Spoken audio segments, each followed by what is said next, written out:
Alright guys, on deck for review today, we have the Sig Sauer Mosquito. A little 22 gun. It's basically mimics the controls, the feel of the Sig P226, but it's kind of in a scaled down version. It also has a slide mounted safety on there. But we'll keep shooting it a little bit here next. We'll get into what I think about the gun, things like that, up next after I finish off this magazine. We'll go ahead and break the gun down for you because I know this is a gun that a lot of beginners are going to be looking at. We'll show you how to do that for those of you guys that are unfamiliar. First off, you press the magazine release your magazine, set it off to the side, and then go ahead and inspect the chamber, make sure it is empty. As you can see there, it is empty.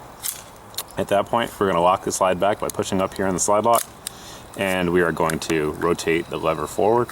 And at that point, you're just going to release and then pull back and up, and there's your field strip pistol. You can see there it's a little bit different than a lot of the other Sig designs that some of you guys might be familiar with. It does have the fixed barrel. The advantage of that fixed barrel is that it is extremely accurate. There's no doubt about it. The gun's a very, very accurate gun. Now, getting it back together is a little bit more difficult than some guns out there just because of the nature of the recoil spring and guide rod here. What you're going to do is if you look up in there, you'll see that little circle shape right here.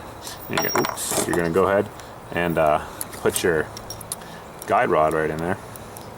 You kind of got to balance it a little bit, and you're going to put that in the hole right here, the one bottom towards where my thumb is.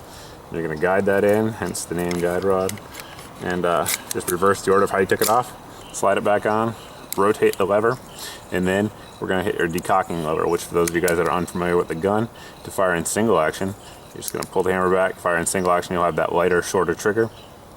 And if I fire in double action, you decock it and then pull the trigger. Now this gun does have a magazine safety, so it's not going to fire without the magazine in there. And while we're at that topic, it is a 22, so I do not recommend dry firing them at all to practice. Just something to keep in mind. While we're on the subject of safeties though, it does have a slide mounted safety as well, which is something that's a little bit different from its big brother, the P226. So that is safe and that is fire. A few of the things about this gun that I didn't cover already. The frame here is polymer, which is something that's relatively unusual for the Sig Sauer pistols.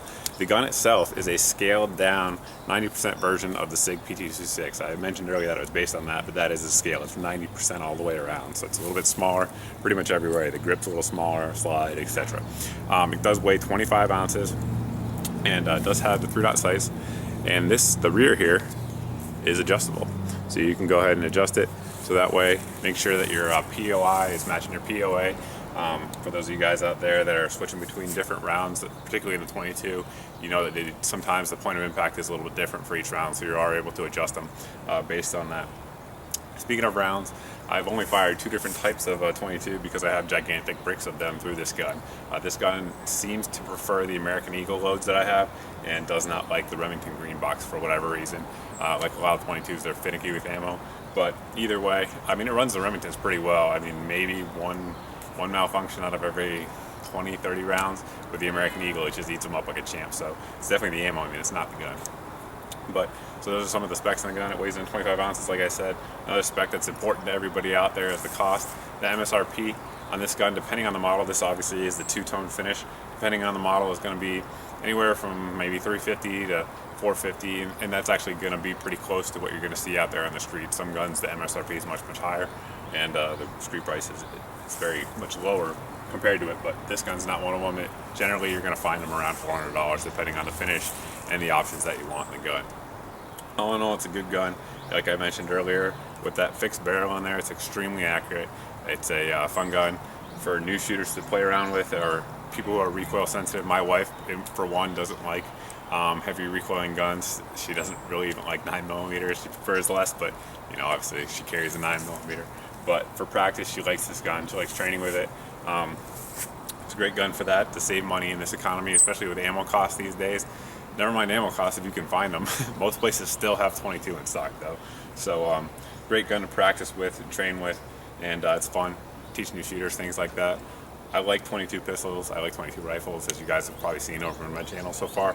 But good gun, it's a good value, and it's a nice high quality Sig gun. Anyway, if you guys have any questions about this gun or anything else I review here on the channel, you can feel free to post them here. You can also post them over at my Facebook page. But thanks for watching, thanks for subscribing. And if you guys like this video, feel free to like and share this video, to send a message to YouTube that these gun gear, outdoor oriented type channels are popular, and to support the community basically, because I know they're getting a lot of pressure from the outside, people on the other side of the aisle on the gun issues, to go ahead and like and share the video, send that message to YouTube to allow them to keep these gun channels, keep them going here on YouTube. Anyway, thanks for watching, guys.